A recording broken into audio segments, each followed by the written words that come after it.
You're listening to the Radcast, a top 25 worldwide business podcast. If it's radical, we cover it. Here's your host, Ryan Alford. Hey guys, what's up? Welcome to the latest edition of the Radcast. If it's radical, we cover it. You know it. I'm Ryan Alford, your host. And you know, sometimes we talk about things I love. Sometimes we talk about things that I'm sort of passionate about. And sometimes we talk about steak and meat, my two favorite things in the world. We're here with Ben Spell, founder and CEO of Good Ranchers, a good friend, a good partner, and someone I'm grown to like a lot. What's up, Ben? What's up, Ryan? Thanks for having me out today. Yeah, man. I'm pumped. Talking steak. We're talking meat. Let's go. You know, I'm like, I was like grilling this weekend. I'm like, man, I had some Good Ranchers New York strips on, and I will get there. And it's not a promo, people. Ben's a friend. I wanted him on the show. But I'm just telling you, when I'm grilling, I'm going to talk about Good Ranchers because it's the best meat in America. We'll get down to that. But Ben, man, I want people to know you. It's great they like meat. People want to have the good stuff. They want stuff delivered to their door. But I want to talk about Ben today. I want to talk about your story and, you know, what got you into the industry and some of those passion points that we both have. And let's get to know Ben. Sure. Yeah, man. Well, like I said, thanks for having me on. Super excited to discuss with you today. Yeah, you know, my story is the basic entrepreneurial story of I had absolutely no experience of being an entrepreneur, no plan on being an entrepreneur, and no experience in the industry in which I started a business, and just dove in head first. That's a typical story, right? Oh, yeah. I got those battle scores myself, baby. Right. You know, you look around sometimes. I think sometimes watching Shark Tank over the years, and you're like, man, if that guy can do it. Yeah, it's easy, right? Yeah. No offense to anyone who's been on Shark Tank. No. But yeah, no, I was full-time in ministry. I was a worship pastor. I was the guy playing the guitar and singing, leading worship at a mega church here in Houston, Texas. And that's like my plan, my path. That's what I was set to do for the rest of my life, or so I thought. Been doing it since I was a teenager, as far as doing music on like a local church level. And but right after I got turned around 30, I started kind of having this internal struggle of wanting more things, like wanting better for my life, I guess, from a monetary point, but not wanting the church to have to pay that salary, like not wanting tithe payers. Like there was just kind of an internal struggle for me. I have no problem with anybody getting paid. I got paid by a church for a lot of years. And it is, you know, people think that if you work at a church, you only work on Sundays. But I promise you, I was putting in, it was very regular to do 50, 60 hour weeks. Sometimes even more, especially on because I was on the production side. And yeah, that music doesn't sound good just practicing like before the service on Sunday morning and organizing everyone and picking songs and production. Yeah, I've watched all that go down, and I'm like, it gave me hives a little bit about how, I mean, it is involved.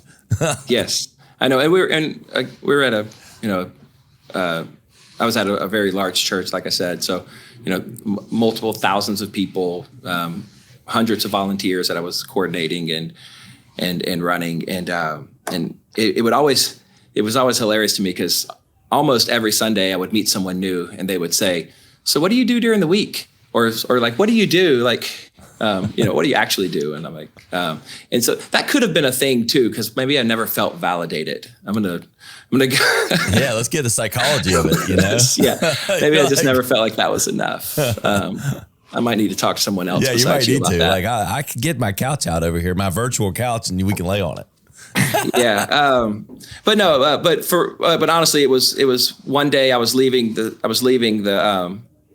church, and I was getting into my car, which was a pretty nice car. It was a BMW 6 Series, and it was used. But the car parked next to me was this older gentleman, and it was not nice at all. And he looked at me and he said, oh man, I really like that car. And just the way I didn't like the way that made me feel, honestly. And that knowing that his tithe was paying my salary, affording me that car, I just didn't like it personally.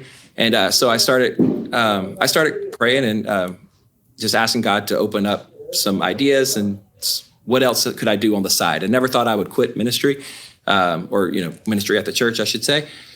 So I was just asking God to open something up, and I took a sabbatical in 2014 and went and sold meat out of the back of a truck. I had a friend of a friend doing it for this company, and it allowed me to travel the country and kind of thing. And I thought, you know what, let me just try something new. And so I did that for a few months and absolutely hated it, every single thing about it. And I was like, I do not want this. Put me back at the church. And so I did that for a few months. I didn't like anything to do with it, like I said. And then over the course of a few years, I kept having the thought of, man, somebody should start a meat company, kind of doing what they're doing, but actually doing it ethically and sourcing well and these things. Because I did it long enough to realize that, and this was the shady, I'm not embarrassed to say this because I didn't know it getting into it, and that's why I quit so short a time into it. Like it was very misleading of telling people the quality's better than it is. If anybody's ever had people, come to your door and try to sell you meat, or set up in a parking lot selling X amount of ribeyes or T-bones or something for a very, very, very low price. 37 ribeyes for $40 or something like that, right? That's what it was. And again, and coming into it, they told me, they was like, oh, we're the same quality as Omaha steaks. We're this. And I didn't know, I just believed what they said, but sure. It didn't take very long to figure out that was just complete BS. So I stopped doing that, and so went back into ministry, working for the church. And but over maybe the next year and a half, 2 years or so, I kept thinking, man, somebody could do this. Somebody should do this. Somebody could take that and actually build a brand if they just would do. And I kept having all these business ideas. And again, I had never been an entrepreneur, never done anything like that before. And every 2 or 3 months, I would have these thoughts on this meat business, but it was never me being the one to do it. It was always going to be somebody else. And I'd even talk to my wife about it periodically. And then one morning toward the end of 2017, I was in my bathroom. I was getting ready, and I started having those thoughts again, thinking, man, like this would be fantastic if somebody would do it. And I heard God's voice, and I don't say that lightly, but I truly I heard God's voice say, "You do it," and it was loud and it was clear, and I was like, "Oh." And so I walked out of the bathroom and I went to my wife and I said, "Hey, God just told me to start a meat company," and she looked at me and it was hindsight. It was the best thing. It was the safest thing she could have said, but I thought she was going to give me some pushback. But she looked at me. She said, "If you heard God, then I trust you," and which was amazing. And, that's awesome. And so we basically, this is we basically sold everything we owned, maxed out all of our credit cards, and put it all on the line to get the company started. For lack of better words, like we went all in because I didn't know any other way. So we had just had our first son, and he was just a few months old. He was probably 3 months old when we decided to start. That was in the beginning of 2018 when we pulled the plug on starting. And all I knew was to sell meat out of the back of trucks, because I did it for just a few months, and I thought, okay, well, that's all I knew. So I got some meat, parked a truck in Waco, Texas, and again, didn't know anything about anything, but just started learning it along the way. And fortunately, I truly believe that sometimes entrepreneurs are able to do great things out of ignorance, because they're I will tell you, my case was I was too ignorant about all of it, and I just got really lucky early on, really blessed early on with some decisions that I didn't know were bad decisions, and they just happened to work. And what I mean by that is, I think you know what I mean by that. I know what you mean, because sometimes you don't. Yeah. There's two sides of the, and I've learned the hard way too. I've made some of those decisions myself that didn't work out personally, but I do know and recognize that sometimes, and I started my ad agency this way, I knew there was a better, different way to do it, and I was going to be ignorant about what it took, but it took that ignorance to a degree to think about it different. And once that happened, some things fell in place. So I think there's two sides of the coin. Well, you don't know what you don't know, but sometimes when you're blinded by that, you might find the other side that no one else would have ever found, right? That's exactly right. Yeah. Yeah. Yeah, that's exactly right. And, I think it, I'm a marketer at heart. I really am. Like if I want to get to that. I've seen that firsthand. It's funny because even in my early 20s, again, I'm a musician. I play several different instruments, and I like to write songs and stuff. But I would always find myself like writing jingles for companies, or just I'd see a billboard, and like I always thought if I didn't work for the church, if I wasn't in ministry, I wanted to work for a marketing agency. And then starting Good Ranchers, we basically built our own. And because we run everything in house, but I said that to say, like, there's a difference, and this is what I learned really early on is there's a difference between knowing the path and walking the path. And there's so many marketing agencies, and this is not a knock on anybody, but there's so many people out there that want to tell you this is what you have to do, and say, oh well, this you have to do this. But if it was just that easy of doing this, and this, then everyone would be doing it. Everyone would be, creating a product, building a product, and selling a product. It's a whole lot easier to tell someone how to do something versus actually being in the shoes and having to do it yourself. Oh yeah, that's why all these gurus become gurus and they don't own companies. Like. Yeah. Like I actually own 4 companies and the ad agency. And so go.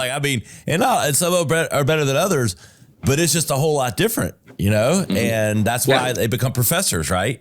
I can teach others, but if I had to go do it myself, it's so true. It's a very, very wise, a lot of wisdom in that.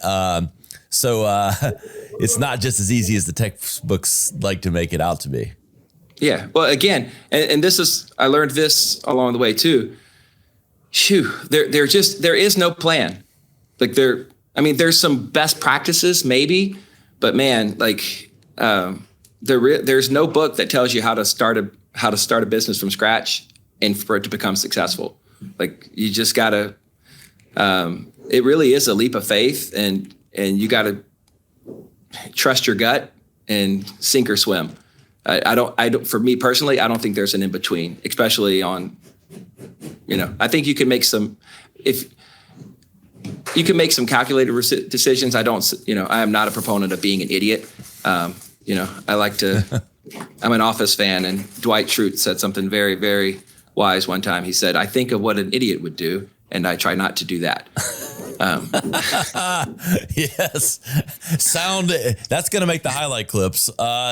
Sage advice from Dwight Schrute and Ben Spell. Yeah. Anyway, like I said, my wife and I, we went all in.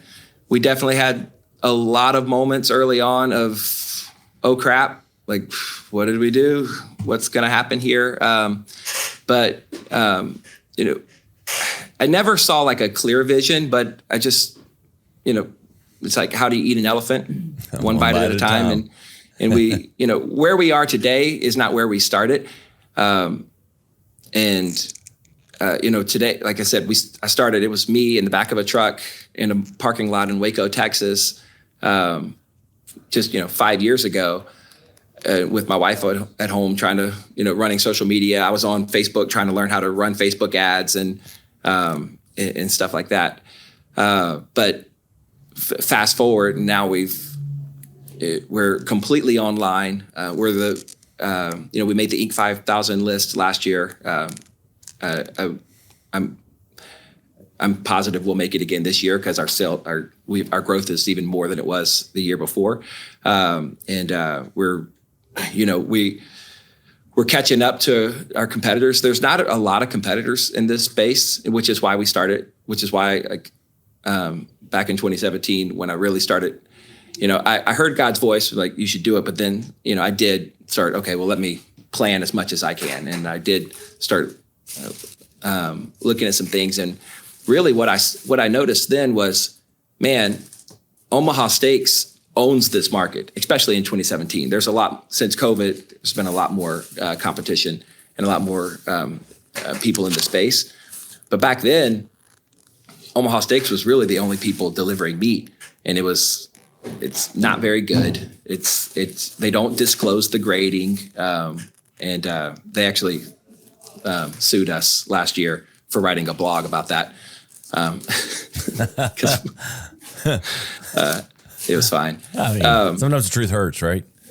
Yeah. Well, we said they don't sell graded meat, and they don't disclose their grading, so they don't tell you what grade it is. But in the technicality, they do sell graded meat. They just don't tell you what grade it is. Mm. They have their own grading scale system. Anyway, we got it all worked out. Hey, I like the boldness. Yeah.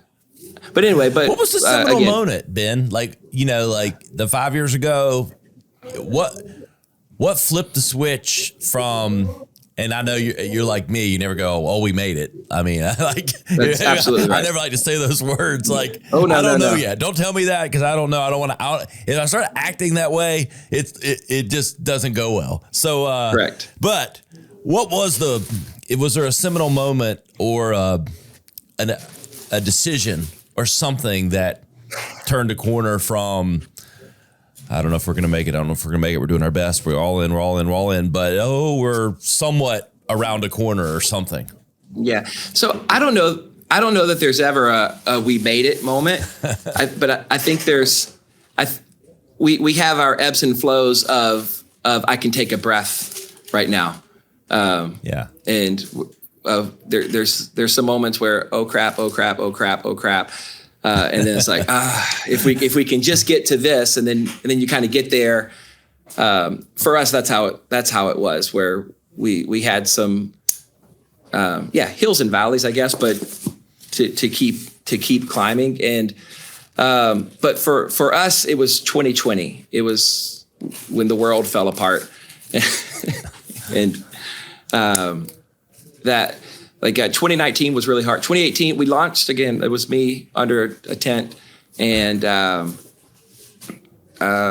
have 6 brothers, and I started. I knew we weren't online. We were just selling meat out of the back of a truck, and I was smart enough to know that, okay, if one truck can make X amount, then 2 trucks can make more, and there's my business school for you.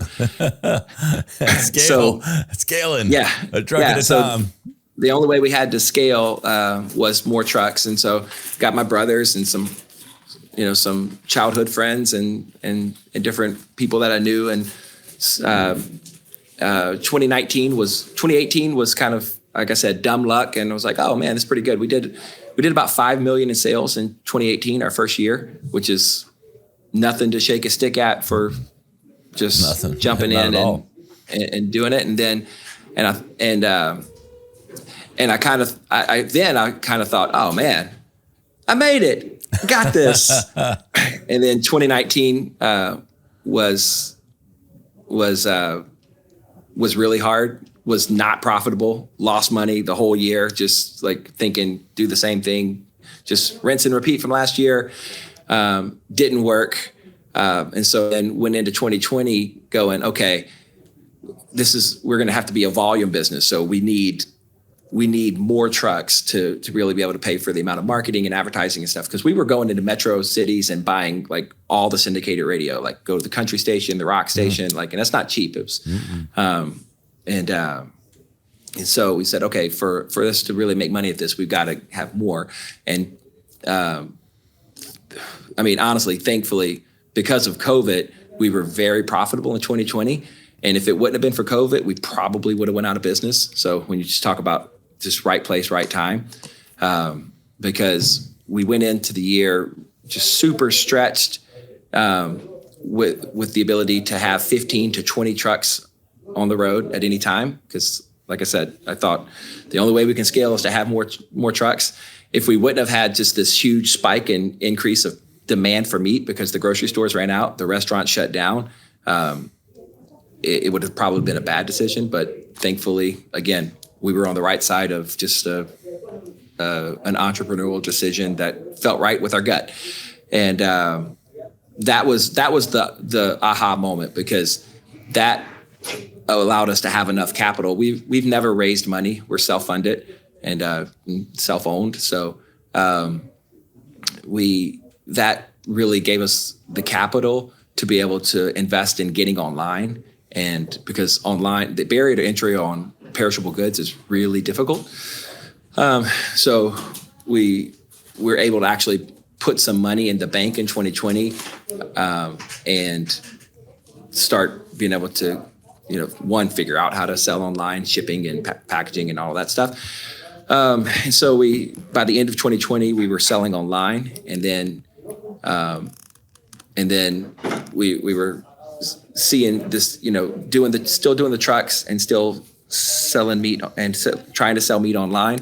And then about mid 2021, in the summer of 2021, I made another gutsy decision of, you know what, the two businesses are cannibalizing each other. If we're going to grow online, we got to kill the trucks, but the trucks were the only thing that were profitable. Mm-hmm. And my brother and who works for us at the time, doing operations or still works for us now, doing operations, and then my best friend, who's now our COO. I looked at them and told them, hey, we're shutting down the trucks. We're going fully online, because that's where we need to be. And I got a little pushback, and rightfully so. Like we needed to talk about it, but like an avalanche falling on top, that kind of pushback. Yeah, probably. Yeah. But. Yeah. So, but we made that decision, and we haven't looked back. 2022 was our first year solely online, which was last year, and I mean we saw exponential growth from the year before. So 2020 was definitely it was a milestone for us, because we were able to put some capital to actually build the business and the bank to build the online part of our business. It was also another milestone for us, because that's really when we changed up all of our sourcing to be American only. Early on, we didn't know, again, I didn't know anything about meat. So in 2018, 2019, we were just buying from brokers because we didn't have enough buying power to buy from anyone else, and did not know, but we were a lot of what we were selling was coming from Mexico. A lot of it was coming from South America. It was just coming because there's no country of origin labeling law in the U.S. But as soon as we found that out, and then with getting some buying power in 2020, we were able to start going direct to the source, be able to cut out those middlemen, and be able to like actually verify what we're buying in. And so 2020 was like the pivotal point for us, not only shifting business from the trucks to being able to sell online, but being able to deliver the quality that we have today, which is first and foremost the most important thing. I read this in a book, it's Creativity Inc. I can't think of the guy's name. He was the guy that started Pixar. Yeah. Maybe John Lasseter. Something like that. Something like that. Yeah. I feel like I'm not doing him a service, but he says this in the beginning of the book: quality is our business plan, and that just always stuck with me, especially selling food. I thought if we're going to build a business that's going to scale, if we're going to build a business that people, if we're going to sell a product, especially meat, that we want people to buy more than once, our quality has to be there. So where others would have sacrificed quality to make more money, especially in all of our early days, we kept increasing quality and making less money because we were trying to play a long game of building a product that people would want. Because it's easy to get somebody to buy something one time, but it's to get them to buy it over and over and over again. You have to provide something of quality, of substance. Ding, ding, ding, right there. There's lesson number 1 from the Ben Spell playbook. Quality matters. And it's one thing if you snow someone over for one deal, right? No matter what it is. But that's not sustainable. I mean, that's what I tell people all the time. Like, sales are great, but you got to get repeat sales. Like, you can't just be in a constant, acquisition of new. You got to have that cycle of repeat purchases. And the only way to do that is to provide quality and people get at least what they thought they paid for, if not more, right? That's right. Yeah, because take this to the bank. Your customer acquisition cost is only going to rise the longer you're in business. Yes, because it's going to keep getting more expensive. Yeah, it gets harder to reach broader and different audiences, right? Yeah, so you better hang on to the ones that you paid for. Yeah, exactly. That's I have 2 books in the works. One's called Raising a Brand, which is all about NIL. And stuff like that. And the other one's called Lifetime Loss. They talk about lifetime value, right? Lifetime value of a customer. Lifetime loss, because what happens when you focus on acquisition only and you forget about customer relationship management? That is the title of the book. And it's so true, because referrals, people don't understand the cost of acquisition. Plus, when you lose a customer, you lose referrals, you lose goodwill, you lose social proof. It's so important.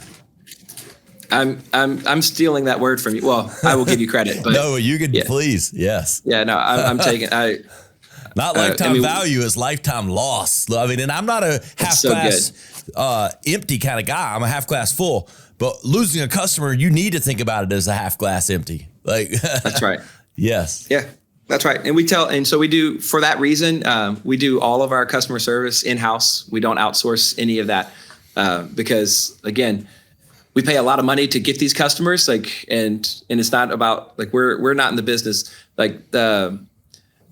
our space, the direct-to-consumer food space, the margins are, we're not selling, the Amazon stuff. We're selling premium quality meat. So our margins are much, much smaller than most businesses. So we can't afford to not hang on to customers. But truthfully, anybody trying to build a successful business shouldn't look at it like that. I mean, the customer has to matter. You have to care about the one that you already got. So all of our customer service, we do it in-house for that reason, because I want them hearing what our marketing team's talking about. I want them knowing what's going on. I want them hearing what our operations teams are talking about.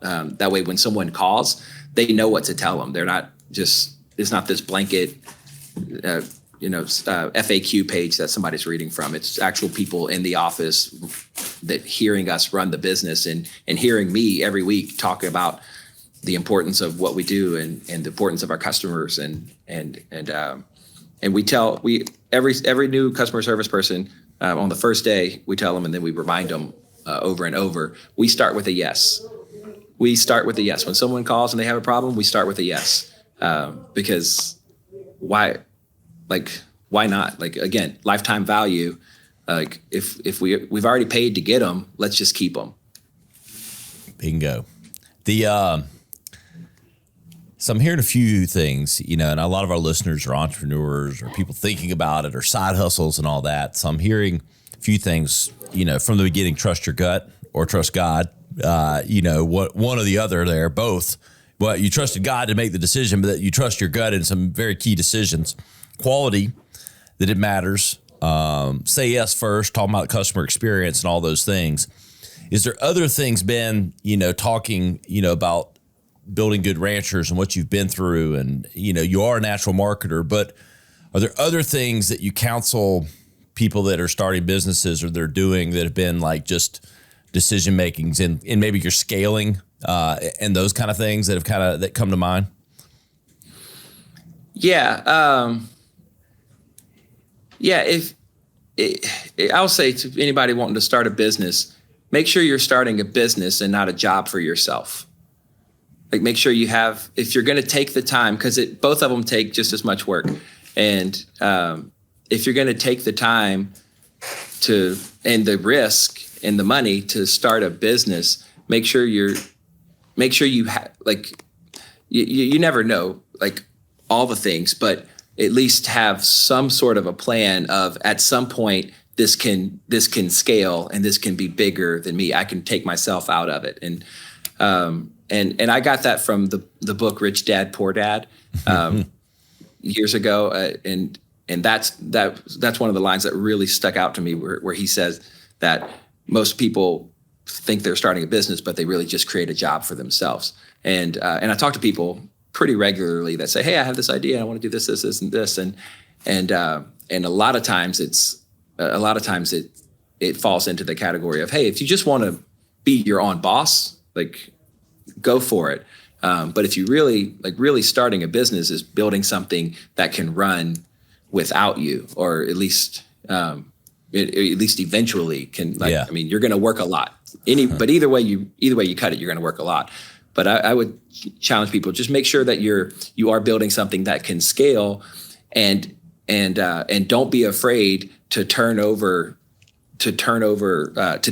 and to turn over as soon as you can afford to hire someone to do something. You have to do it, because if it's truly a business that can scale, then you got to get it to scale. And for that to happen, you have to get yourself out of doing all the things. Otherwise, you're just created a job for yourself. Well said. And it's like you said, you're going to do the same amount of work, one way or another. So you need to be building a foundation for something bigger than just a job.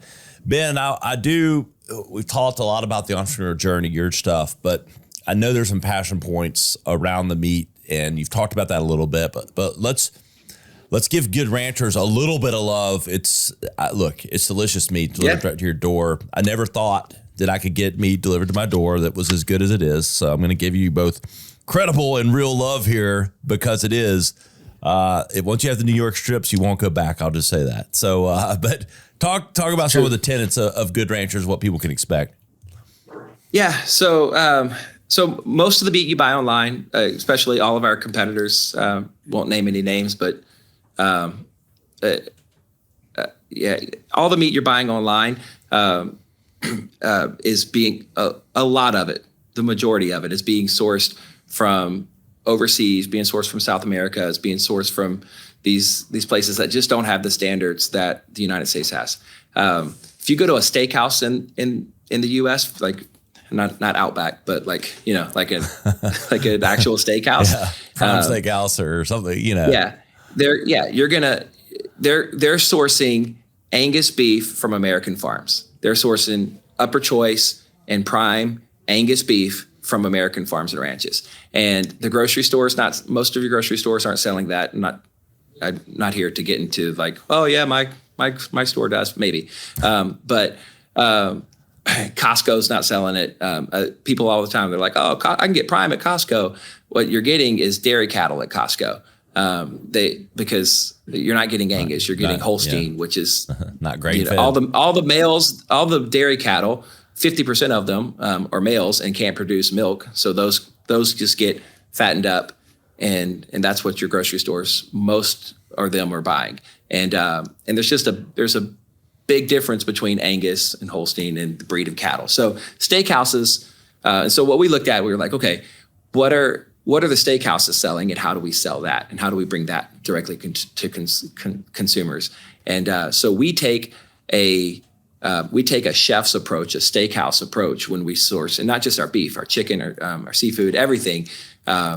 We take that approach, not a retail approach. All of our competition, they're taking a retail approach where, because the grocery store, they use meat to get you in the store to hoping you'll buy a bunch of other stuff. And so they want to get it as cheap as possible from wherever they can get it. That's right. And they're not going to age it because they got to get it out. They got to get it off the shelves, and they got to get it through as fast as possible.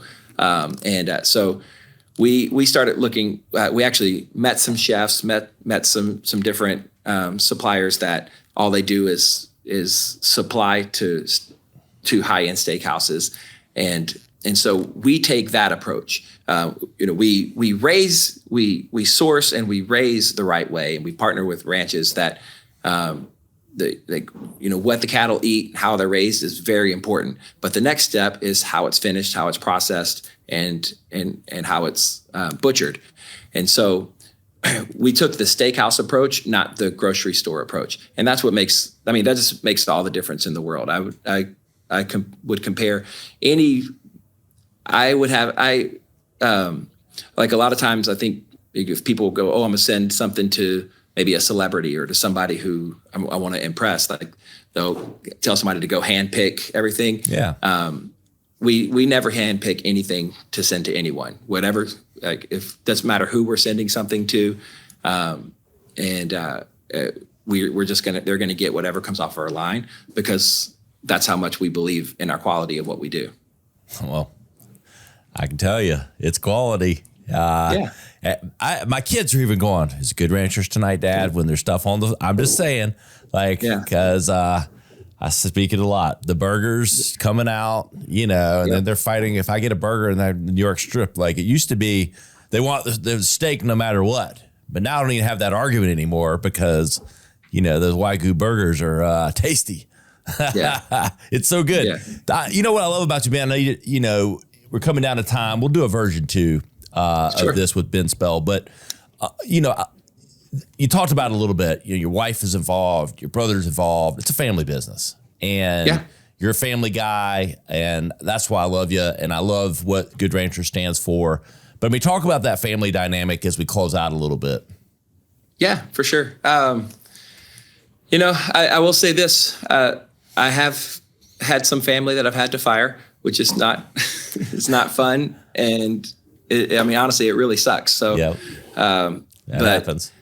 But I also have family and friends that have been working for us since the beginning and are still here and have moved up and helping me run this thing.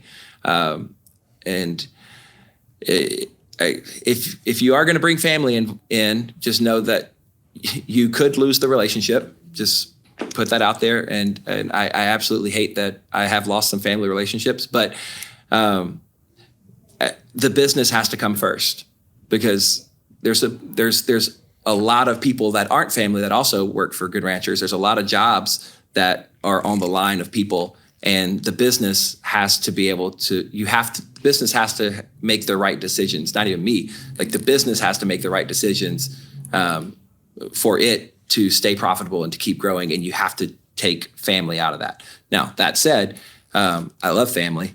I love my family, and I have there's still very close very close friends that work for us, and multiple family members as well. My wife and I have 4 kids, and we preach this throughout our staff. Your family comes first. Every person that we hire, doesn't matter where they sit, whether in customer service, operations, on our development team, marketing, doesn't matter. We tell every single person, hey, your job doesn't come first, your family comes first, because I put my family before this company. We try to practice what we preach. I think when you treat your employees, when you allow your employees to have to know that their family is important, you get such better results. the community that we have, the culture that we have, like people will go above and beyond for us. Like we have just a fantastic thing happening, and it's because we put family first. We do it in our own life, and again we practice what we preach. We tell everyone, hey, put your family first. I'm not watching the clock going like, where's so and so. Like what matters is the job getting done. Like that's really what matters. And then another thing that we're really trying to implement in our own life as we're growing and figuring this whole thing out is not using the term work-life balance, but using the term work-life integration.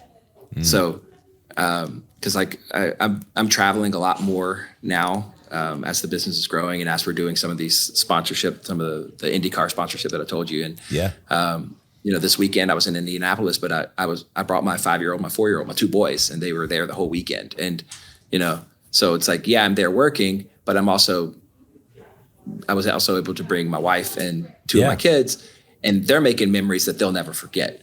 And so that's the difference between work-life balance and work-life integration. And as a business owner, you have the ability to integrate your life versus just balance your time. Yeah. And that's forward thinking, because that's a way, especially if you allow that, as it makes sense for your team, those kind of things to where they feel comfortable doing those things. That's a win-win all the way around. Very progressive. Yeah.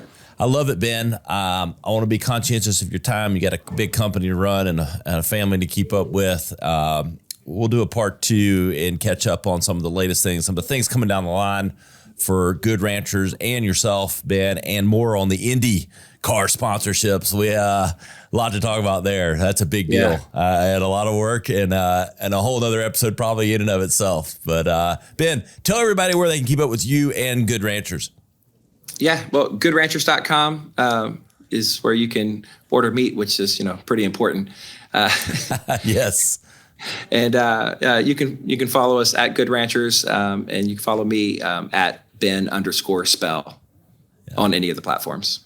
Hey guys, I hope everybody got a sense of Ben. Very humble, but very successful and a great marketer on top of that. You'll see that when you go to their website. Very creative and on their social media. So go give them some love at goodranchers.com. You know where to find us, theradcast.com. Search for Ben Spell. You'll find all the episode highlight clips from today, or just look at that sponsor, Good Ranchers and goodranchers.com. Best meat in America delivered right to your door.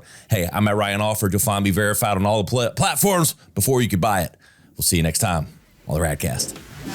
To listen or watch full episodes, visit us on the web at theradcast.com or follow us on social media at our Instagram account, the.rad.cast, or at Ryan Alford. Stay radical.